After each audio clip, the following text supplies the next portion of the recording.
السلام عليكم ورحمة الله وبركاته. إن الحمد لله نستعينه ونستغفره ونؤمن به ونتوكل عليه ونعوذ بالله من شرور أنفسنا ومن سيئات أعمالنا. من يهده الله فلا مضل له فمن يضلله فلا هادي له. أشهد أن لا إله إلا الله وحده لا شريك له وأشهد أن محمدا عبده ورسوله لا نبي بعده. اللهم صل وسلم على سيدنا محمد وعلى آله وصحبه أجمعين. قال الله تعالى في كتابه الكريم بعد أعوذ بالله من الشيطان الرجيم والذين جاهدوا فينا لنهدينهم سبلنا وإن الله لمع المحسنين. وقال رسول الله صلى الله عليه وسلم من ألف مسجدا ألفه الله. Amma ba'd. Para alim ulama, orang-orang tua kami semuanya yang dimuliakan oleh Allah Subhanahu wa taala.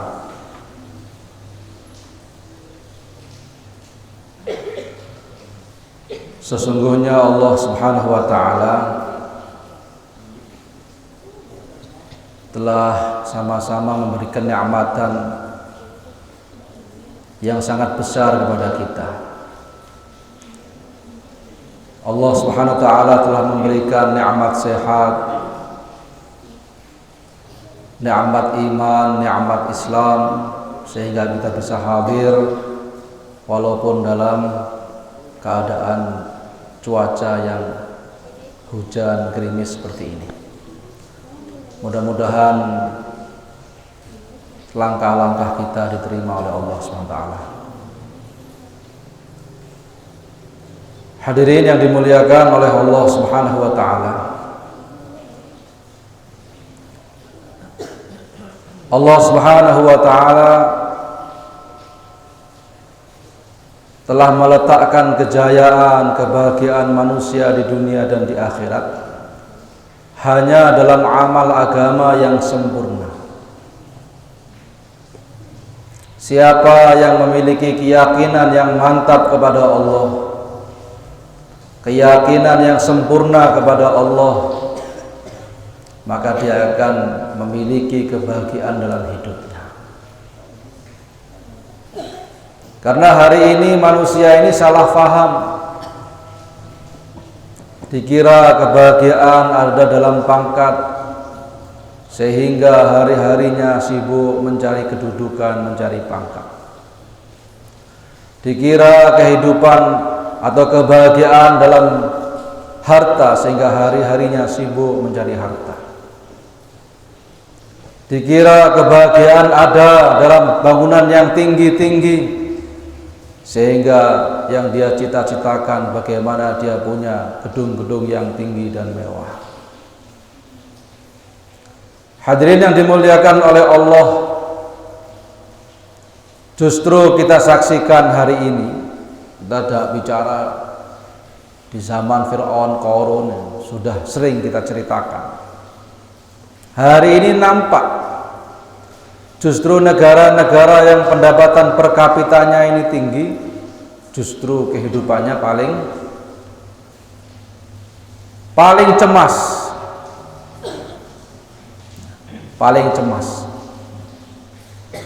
mengalami tingkat kecemasan yang tinggi, tingkat depresi yang tinggi. Seperti di Jepang ada satu hutan yang di sana ini ada tempatnya orang-orang bunuh diri. Gagal studi, gagal dalam pekerjaan, maka dia memasukkan pedang katana ke lambungnya itu, menggeser sedikit, kemudian dia mati pelan-pelan. Sehingga ada hutan Jepang sana itu tempatnya orang bunuh diri.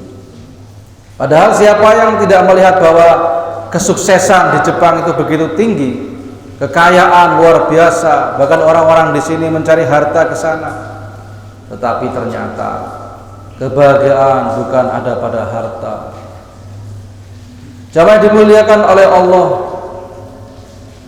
Ada jembatan besar di Amerika sana, Golden Gate, yang sangat besar, yang juga ditempati orang-orang yang ingin bunuh diri. Banyak orang-orang stres yang menceburkan diri ke sungai itu dan mati kemudian. Hadirin yang dimuliakan oleh Allah Subhanahu wa taala. Padahal Allah Subhanahu wa taala telah meletakkan kejayaan, kebahagiaan manusia ini di dalam agama ini. Siapa yang menjalankan perintah-perintah Allah, maka Allah akan berikan kesuksesan, Allah akan berikan kebahagiaan. Siapa yang mencoba meninggalkan perintah-perintah Allah, maka Allah akan berikan kehinaan dalam kehidupannya. Hadirin yang dimuliakan oleh Allah Subhanahu wa taala. Bagaimana Bilal bin Rabah ketika ditanya, "Hai Bilal, kapan kamu mengalami kebahagiaan dalam hidupmu?" Ketika saat aku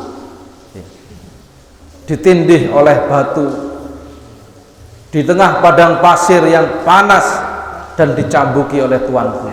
Di saat itulah aku mengalami kebahagiaan yang luar biasa dalam kehidupanku. Kenikmatan ini. Jamaah dimuliakan oleh Allah, bagaimana ini? Kenapa orang dalam keadaan tersiksa seperti itu justru mengalami kebahagiaan dalam kehidupannya? Seorang sahabat yang lain ketika tubuhnya tertembus dengan tombak, justru dia mengatakan, "Fuztu, demi Tuhannya Ka'bah, aku telah berjaya." Jamaah dimuliakan oleh Allah. Kenapa? Ya, dalam keadaan seperti itu mereka taat kepada Allah, mereka yakin mendapat ridhonya Allah Subhanahu wa ta'ala. Hadirin yang dimuliakan oleh Allah Subhanahu wa ta'ala. Sehingga pikiran kita ini bagaimana kita mentaati Allah, bagaimana setiap waktu kita taat kepada Allah, bagaimana setiap detik, setiap nafas kita ini mentaati perintah-perintah Allah. Inilah pikiran orang-orang beriman. Pikirannya orang-orang yang beriman. Hadirin jamaah yang dimuliakan oleh Allah. Sahabat-sahabat dahulu ini ada yang kaya, ada yang miskin. Ya. Tetapi kenapa mereka ini sukses melewati dunia, melewati ujian ini?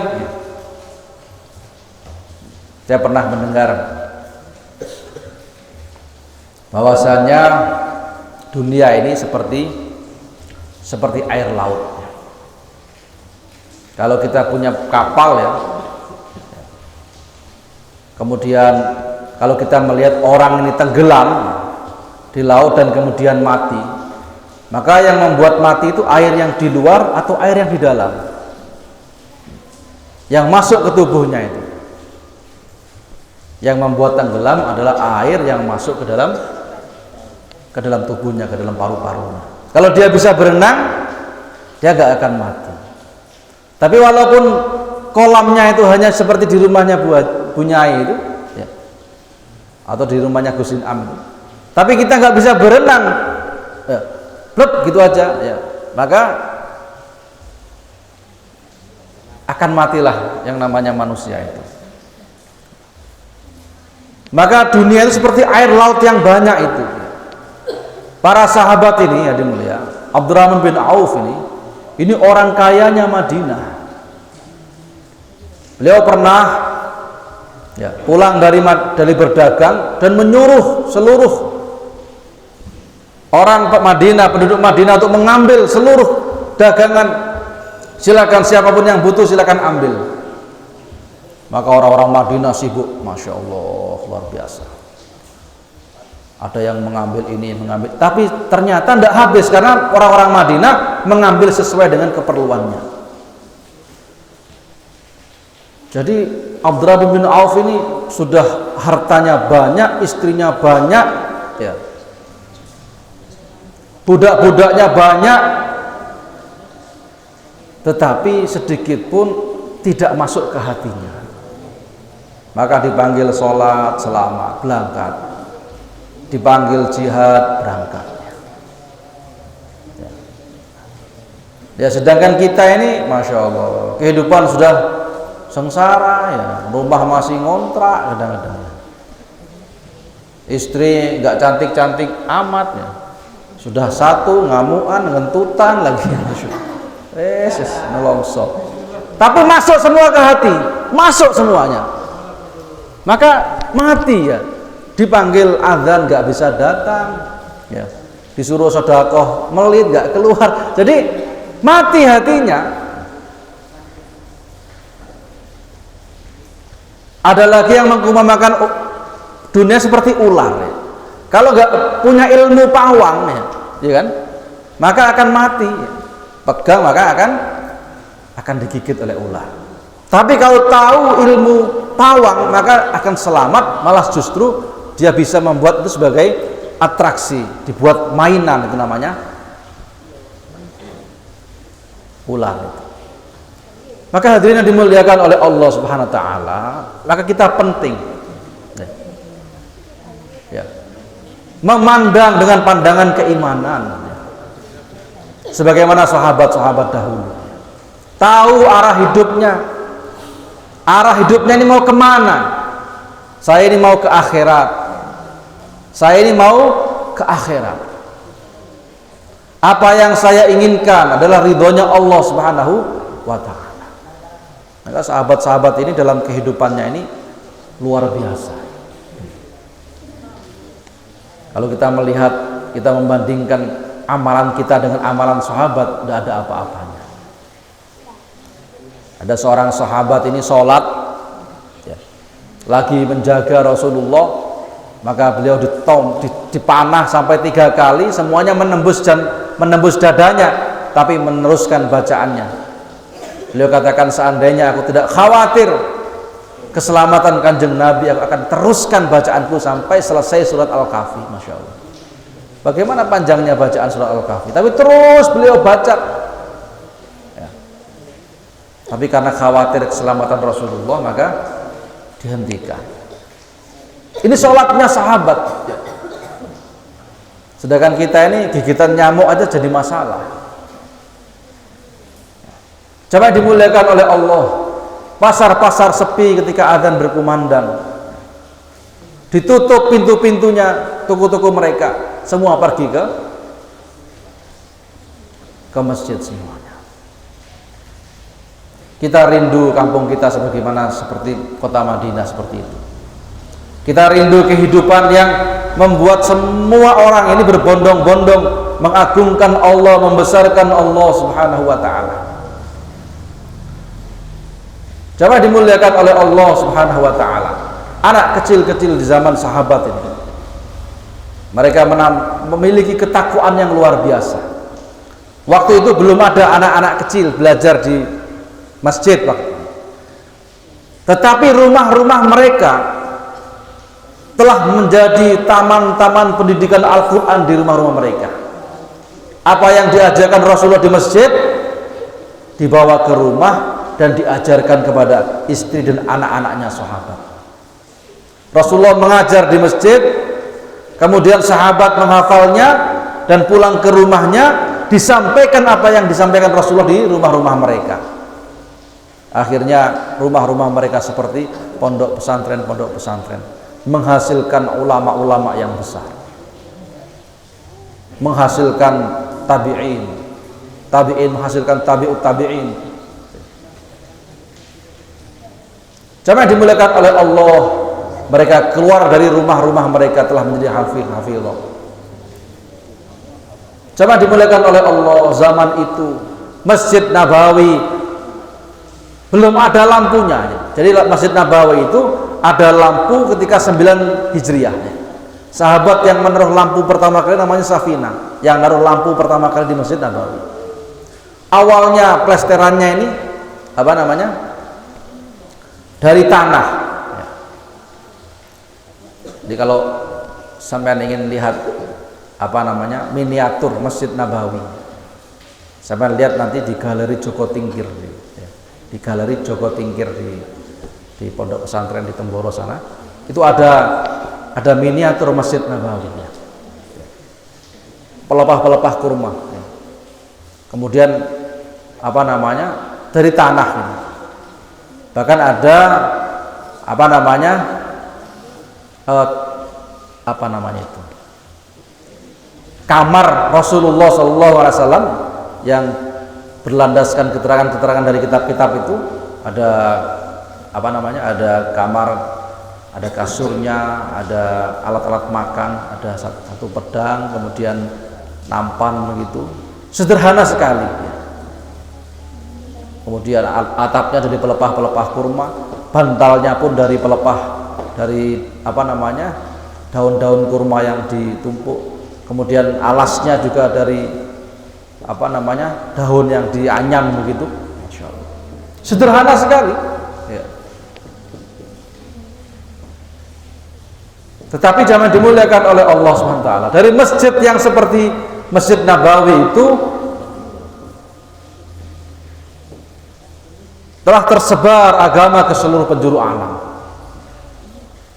Amalan Masjid Nabawi dihidupkan oleh sahabat-sahabat ke seluruh dunia.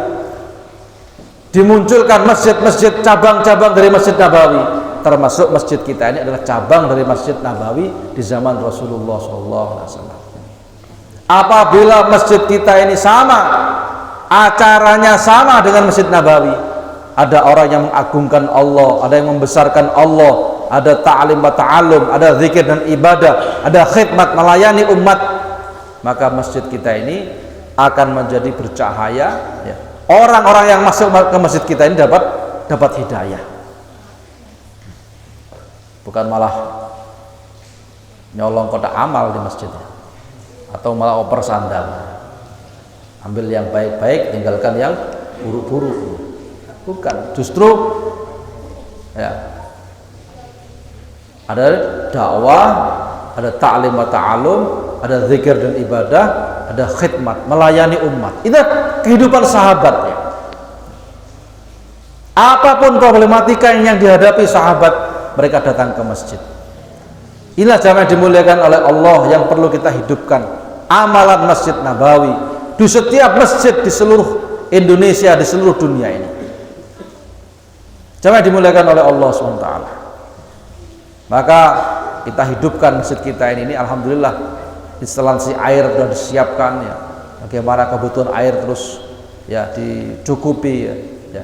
Kemudian bangunan sudah ditata demikian rapi ya. Maka bagaimana kita siapkan ibarat burung ini, kurungannya sudah bagus, tinggal burungnya yang harus disiapkan burung yang bagus, yang terus berkicau. Maka santri-santri ini seperti burung-burung yang berkicau ya. Maka ngajinya ya sering menjelang sholat, amalan ngajinya dijaga ya. Nanti insya Allah jamaah dimuliakan oleh Allah, instalasi alat-alat masjid kita ini dicukupi oleh Allah Subhanahu wa Ta'ala. Sebagaimana Masjid Nabawi lama-lama dibugar sampai sekarang ini, masya Allah menjadi masjid yang terindah ya. Indah bangunannya, indah amalannya. Maka oleh karena itu jamaah dimuliakan oleh Allah, kita siapkan ya, diri kita untuk memberi waktu untuk masjid ya. Masjid sudah bagus, tinggal kita memberi waktu untuk masjid ya. Alhamdulillah ada beberapa orang yang sudah dari subuh sampai isyraq ya, mesti duduk di shaf pertama, tidak bergeser sampai matahari terbit kemudian mereka pulang. Maka perlu orang yang antara maghrib sampai jam 8 atau sampai jam 9 tidak pulang. Ada orang yang disiapkan memberi waktunya antara asar sampai isya tidak pulang. Ada orang mungkin yang bisanya malam jam 10 sampai jam 12 memberikan waktu untuk masjid. Ada nanti orang yang jam 2 berangkat ke masjid sampai subuh setelah subuh pulang karena harus segera ke pasar, ya. Maka inilah namanya setiap orang memberikan waktu untuk masjid. Tidak semua orang bisa, ya mungkin isya sampai subuh, tidak semua orang bisa, atau memberikan waktu antara subuh sampai isyraq, tidak semua orang bisa. Tapi saling memberi, saling bersama-sama memberi waktu, maka nanti 24 jam masjid kita akan hidup dengan amal. Kita iri dengan rumah sakit yang 24 jam terbuka dan hidup. Kita iri dengan pom bensin 24 jam hidup, bandara-bandara 24 jam hidup, terminal-terminal 24 jam hidup, pelabuhan Ketapang 24 jam hidup. Bahkan saya pernah melihat di Jakarta satu tukang cukur itu buka 24 jam, bayangkan. Tukang cukur ya buka 24 jam. Masya Allah. Maka insya Allah masjid kita ini sudah buka 24 jam karena memang nggak ada pintunya, ya. Saya pernah dulu datang jamaah dari Afrika ke sini. Saya bilang, this masjid open 24 hours. Masjid ini hidup buka 24 jam. Tapi dia ngajak saya ke rumah sakit. Kamu lihat itu rumah sakit itu. Tulisannya 24 jam ya, atau buka 24 jam. Ya kan? Tapi nggak ada dokternya, nggak ada perawatnya. Bagaimana dikatakan buka 24 jam? Nah, maka oleh karena itu masjid kita ini sudah terbuka betul ya. 24 jam ya. Maka bagaimana berganti-ganti orang yang menghidupkan amal masjid ini. Nah, ini insya Allah datang Mas RH ini di kamar sini hingga ada terus orang yang jaga di sini. Masya Allah. Nanti berbondong-bondong orang nanti. Saya insya Allah saya siap untuk masjid maghrib sampai jam 8 saya nggak pulang. Tiap hari saya akan sedekahkan waktu saya untuk masjid. Itulah dibuat untuk membuat amalan, bersilaturahmi, mengunjungi orang yang sakit, mengunjungi orang-orang yang perlu diperhatikan oleh masjid.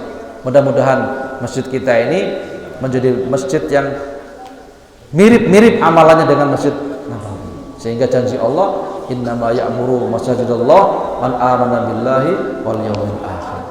Kita akan menjadi orang-orang yang diakui keimanannya oleh Allah Subhanahu wa taala, karena kita ini senantiasa memakmurkan masjid-masjid Allah Subhanahu wa taala. Termasuk orang-orang yang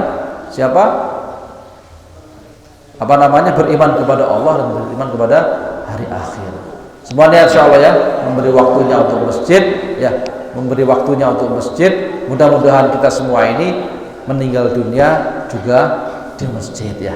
Amin. Suatu ketika nanti ya, jangan sampai kita meninggal dunia di tempat-tempat yang tidak baik. Mudah-mudahan semuanya kita doa ya.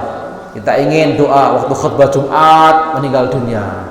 Mungkin Ustaz Ali Murtadha waktu ngimami meninggal. Suatu ketika nanti ya, jangan dekat-dekat. Mungkin kan kepengen ya.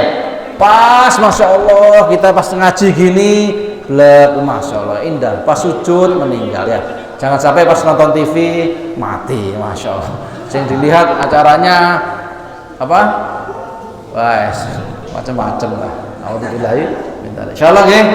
Ini Pak Ikhwan nih insyaallah. Pas subuhan, Masya Allah sampai isyraq Masya Allah loh, geletak loh. Meninggal ternyata. Kita ingin seperti itu kan, bangga kita. Ya Allah, kematian yang indah bagi orang-orang beriman adalah mati dalam keadaan taat kepada Allah. Amin ya rabbal alamin.